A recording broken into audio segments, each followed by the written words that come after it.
Welcome to Adas Israel in the Torah portion for this week. This week we start the third book of the Torah.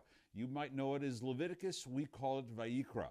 And in Vayikra we begin to learn about all the offerings that God has commanded the Jews to bring to the altar. So we've got these general rules, the elevation offerings, we've got flour offerings, the pan-baked offerings, peace offerings, sin offerings, lots and lots of offerings and rules.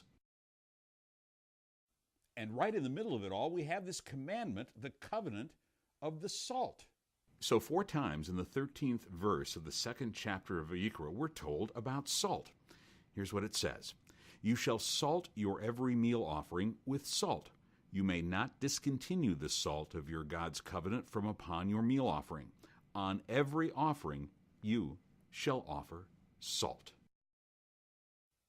Salt? Well, because no single word is less important than another in the Torah, what is this whole thing of 3 times yet? The commandment of salt. What's that got to do with everything? So think of your favorite recipe. You've got all these ingredients and you're mixing things up. Make sure that you put all the spices in and everything. And like any good chef, you taste it. But yet something isn't quite right. And then you remember, I forgot to add the salt.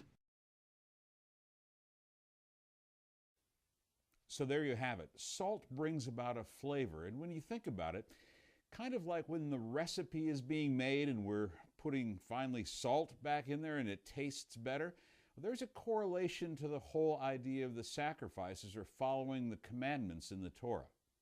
God, say the rabbis, is telling us that we need to wake up our observance. Simply going through the motions of being faithful without adding flavor, without adding salt, without adding action or understanding is simply going through the motions. And salt is also a preservative. Maybe the Torah is telling us that we need to wake up our faith, to preserve our faith, our way of life, and the way that we treat others by adding something to it, adding action to what it is, the words that we read. Add a little salt to your life and spice it up and be kind to others. Thanks for watching and good Shabbos.